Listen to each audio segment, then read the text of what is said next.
Welcome to speed news. AP ప్రభుత్వం తల్లికి వందనం పథకం మరింత విస్తరించేందుకు కసరత్తు చేస్తోంది. అధికారంలోకి వచ్చిన తర్వాత గత ప్రభుత్వం అమ్మఒడికి అమలు చేసిన నిబంధనలతోనే తల్లికి వందనం పేరుతో ఎంతమంది పిల్లలుంటే అంతమందికి పథకం అమలు చేశారు.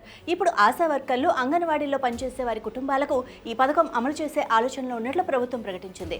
రాష్ట్రంలో తల్లికి వందనం పథకం కింద 66,57,508 మంది విద్యార్థులకు ప్రభుత్వం సాయం అందించింది. ఈ మేరకు వివరాలను విద్యా ఐటీ శాఖల మంత్రి నారా లోకేష్ వెల్లడించారు.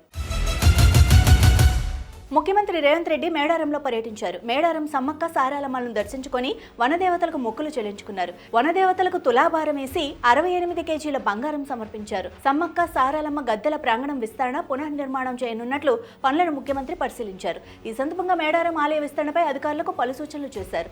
ఆలయ ఆవరణలోని చెట్లను సంరక్షించుకుంటూనే విస్తరణ ప్రక్రియను కొనసాగించాలని సూచించారు. అందుకు అనుగుణంగానే ప్రణాళికలు సిద్ధం చేసుకోవాలని సీఎం రేవంత్ రెడ్డి ఆదేశించారు. గృహ, పారిశ్రామిక, వ్యవసాయ అవసరాల భవిష్యత్ డిమాండ్ తీర్చడానికి ట్రాన్స్కో పరిధిలోని 68 ప్రాంతాల్లో 5,500 కోట్లతో వివిధ అభివృద్ధి పనులు చేపట్టామని ఇంధన శాఖ మంత్రి గొట్టిపాటి రవికుమార్ స్పష్టం చేశారు. ట్రాన్స్కో చేపట్టే వివిధ పనులతో నెట్వర్క్ ఓవర్లోడ్ తగ్గడంతో పాటు లో వోల్టేజ్ సమస్యలను తగ్గించడానికి అవకాశం ఉందని మంత్రి తెలిపారు. రాష్ట్రంలో 6-8% విద్యుత్ వినియోగం పెరుగుతుందన్నారు. పెరుగుతున్న విద్యుత్ వినియోగానికి అనుగుణంగా భవిష్యత్ అవసరాల కోసం 14 ప్రాంతాల్లో సబ్ స్టేషన్ల నిర్మాణాలను చేపడుతున్నామని స్పష్టం చేశారు. పనులన్నీ పూర్తయితే లో వోల్టేజ్ సమస్య తగ్గుతుందన్నారు.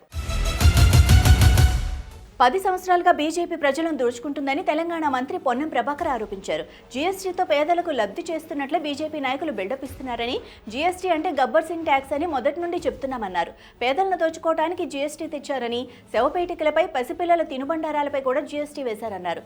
జీఎస్టీ ట్యాక్స్తో ఏదైనా మంచి పని చేశారా? ఆర్థిక సంక్షోభం నుండి తప్పించుకోవడానికి మోడీ ప్రభుత్వం వెనక్కి తగ్గిందన్నారు. తెలంగాణకు 7,000 కోట్ల నష్టం వస్తుందని, దీన్ని పూడ్చే బాధ్యత కేంద్రాందే అన్నారు. కేంద్ర ప్రభుత్వం ఇన్ని రోజులు పేద ప్రజల రక్తం తాగిందని ఆరోపించారు. మాజీ సీఎం వైఎస్ జగన్మోహన్ రెడ్డికి ఎంపీ మిథున్ రెడ్డి సోదరుడి లాంటివారు. ఎప్పుడూ నేనున్నానంటూ వెంటే ఉంటారని, ఆ కక్షతోనే కూటమి ప్రభుత్వం మిథున్ రెడ్డిని అరెస్ట్ చేసిందని, కొమ్మలను నరికేస్తే చెట్టు బలహీనమవుతుందని మిథున్ రెడ్డిని ఆధారాలు లేకపోయినా అరెస్ట్ చేశారని మదనపల్లి వైసీపీ ఇన్ఛార్జ్ నిస్సార్ అహ్మద్ ఆరోపించారు. పెద్దిరెడ్డి కుటుంబం అంటేనే పేదలకు సేవ చేసే కుటుంబమని, వారికంటే ప్రజలకు మీరు చేసే సేవ చూపించండి అని సవాల్ చేశారు. ఇక ఏపీ మద్యం కేసును ఢిల్లీ లిక్కర్ కేసుతో పోలుస్తున్నారు. మద్యం పాలసీ గత ప్రభుత్వ హయాంలో పక్కాగా అమలైందన్నారు. బంగారం కొనుగోలుదారులకు మరో షాక్ తగిలింది. మంగళవారం దేశీయ మార్కెట్లో పసిడి ధర రికార్డు స్థాయికి చేరుకొని జీవితకాల గరిష్టాన్ని తాకింది. సాధారణంగా సంక్షోభ సమయాల్లో సురక్షితమైన పెట్టుబడిగా భావించే బంగారం ధరలు తగ్గకపోగా నిరంతరం పెరుగుతూ ఉండటం మార్కెట్ వర్గాలను ఆశ్చర్యానికి గురిచేస్తోంది. నేటి ట్రేడింగ్లో దేశీయ ఫ్యూచర్స్ మార్కెట్లో 10 గ్రాముల బంగారంపై ఏకంగా 520 రూపాయలు పెరిగింది. ఈ పెరుగుదలతో పసిడి ధర 1,12,750 రూపాయలన్న ఆల్ టైమ్ గరిష్టాన్ని తాకింది. అంతర్జాతీయంగా బంగారానికి డిమాండ్ పెరగటమే ఈ ధరల పెరుగుదలకు ప్రధాన కారణమని విశ్లేషకులు చెబుతున్నారు.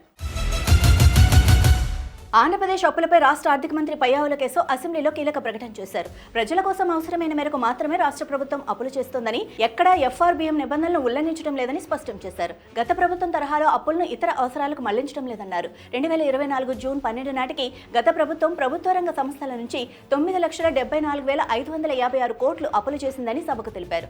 గత ప్రభుత్వం కేంద్ర ప్రభుత్వం కళ్లుగప్పి పలు సంస్థలు సృష్టించి నిబంధనలు ఉల్లంఘించి అప్పులు తెచ్చిందన్నారు. టీడీపీ నేత మున్సిపల్ చైర్మన్ జేసీ ప్రభాకర్ రెడ్డి మరోసారి రెచ్చిపోయారు. తాడిపత్రిలో ఉద్రిక్తతలు అంటూ చెప్పొద్దంటూ మీడియాకు వార్నింగ్ ఇచ్చారు. ఈసారి అలా రాస్తే మీ ఇళ్ల వద్దకు వస్తానంటూ జేసీ బెదిరింపులకు దిగారు. నా దగ్గర తమాషాలు చేయొద్దు, నా గురించి అందరికీ తెలుసు, మీడియా వాళ్లకు తప్ప అంటూ హెచ్చరించారు. పోలీస్ అధికారులను బెదిరించే దూరంలో స్థానిక ఏఎస్పీ కార్యాలయం ఎదుట అశోక్ పిల్లర్ సర్కిల్లో దాదాపు 5 గంటల పాటు మంచంపై పడుకొని నిరసన పేరిట హంగామా సృష్టించారు. ఆవు భూముల కుంభకోణంపై విజిలెన్స్ విచారణ ప్రకారం చర్యలు తీసుకుంటామని ఏపీ గృహ నిర్మాణ శాఖ మంత్రి కొలుసు పార్థసారథి తెలిపారు. అర్బన్ ప్రాంతాల్లోని ప్రజలకు గ్రామీణ ప్రాంతాల్లో స్థలాలు కేటాయించడంతో కొన్ని అభ్యంతరాలు వచ్చాయని మంత్రి చెప్పారు. గతంలో టీడీపీ ప్రభుత్వం ఇచ్చిన ఇళ్లను వైసీపీ ప్రభుత్వం రద్దు చేసిందన్నారు. ఇళ్ల నిర్మాణం పూర్తి చేయకుండా బిల్లులను నిలిపివేసిందని, 900 కోట్ల బిల్లులు పెండింగ్లో పెట్టిందని చెప్పారు. కొత్తగా ఇల్లు నిర్మించుకునే వారికి యూనిట్ ధర పెంచే ఆలోచనలో ప్రభుత్వం ఉందన్నారు. జగనన్న కాలనీల ఇళ్ల కోసం చేపట్టిన భూసేకరణలో అక్రమాలు జరిగాయని చెప్పారు. ఎస్సీ అభివృద్ధి శాఖలో 1392 పోస్టుల కొనసాగింపునకు తెలంగాణ ప్రభుత్వం ఆమోదం తెలిపింది. షెడ్యూల్ కులాల అభివృద్ధి శాఖ పరిధిలోని వివిధ కేటగిరీలకు చెందిన మొత్తం 1392 పోస్టులకు 1 సంవత్సరం పాటు సేవలను కొనసాగిస్తూ జీవో నెంబర్ 1450 ఉత్తర్వులను ప్రభుత్వం జారీ చేసింది. ఈ నిర్ణయంతో రాష్ట్రంలోని హాస్టళ్లు, ప్రీ మెట్రిక్, పోస్ట్ మెట్రిక్ వసతి గృహాలు, ప్రత్యేక న్యాయస్థానాలు, జిల్లా కార్యాలయాల్లో సేవలు మరింత బలోపేతం కానున్నాయి. ఈ జీవో రాష్ట్ర ప్రభుత్వ సంక్షేమ దృక్పథానికి సాక్ష్యమని, హాస్టళ్లలో సిబ్బంది లోటు భర్తీ కావడంతో విద్యార్థుల వసతి, ఆహారం, విద్య, భద్రత అన్ని రంగాల్లో నాణ్యత పెరుగుతుందని మంత్రి లక్ష్మణ్ అన్నారు. కృష్ణా జలాల వివాదంపై ఢిల్లీలో కృష్ణా ట్రిబ్యునల్ ముందు తెలంగాణ ప్రభుత్వం తమ వాదనలను వినిపిస్తోందని తెలంగాణ మంత్రి ఉత్తమ్ కుమార్ రెడ్డి అన్నారు. తమ వాదనల వివరాలను ఆయన వెల్లడించారు. కర్ణాటక ప్రభుత్వం ఆల్మట్టి డ్యాం ఎత్తును పెంచే అంశాన్ని తెలంగాణ తీవ్రంగా వ్యతిరేకిస్తుందని, ఈ విషయంలో సుప్రీంకోర్టును ఆశ్రయిస్తామని ఉత్తమ్ కుమార్ రెడ్డి తెలిపారు. కర్ణాటక, ఆంధ్రప్రదేశ్, మహారాష్ట్రాల్లో ఏ ప్రభుత్వం ఉన్నా తమ రాష్ట్ర వాటా విషయంలో రాజీ పడేదే లేదని, కృష్ణా గోదావరి జిల్లాలో తమ వాటా కోసం రాజీ లేని పోరాటం చేస్తామని స్పష్టం చేశారు. రేషన్ డీలర్ల కమిషన్ చెల్లించకపోవడం పట్ల మాజీ మంత్రి హరీష్ రావు ఆగ్రహం వ్యక్తం చేశారు. నెలల తరబడి రేషన్ కమిషన్ చెల్లించకుండా కేంద్ర రాష్ట్ర ప్రభుత్వాలు రేషన్ డీలర్ల జీవితాలతో చెలగాటమాడటం దుర్మార్గమని, పేదలకు రేషన్ బియ్యం పంపిణీ చేస్తూ వారి ఆకలి తీర్చుతున్న రేషన్ డీలర్లకు కాంగ్రెస్, బీజేపీ ప్రభుత్వాల తీరుతో పస్తులుండే పరిస్థితి రావడం శోచనీయమన్నారు. రేషన్ బియ్యం పంపిణీకి సంబంధించిన కమిషన్ అందక వారు తీవ్ర ఇబ్బందులు ఎదుర్కొంటుంటే ఈ ప్రభుత్వం మొద్దు నిద్ర నటిస్తూ ఉండటం దారుణమని తెలిపారు. ఇవి ఇప్పటివరకు ఉన్న స్పీడ్ న్యూస్ దండోరా. చూస్తూనే ఉండండి అభినవ్ భారత్.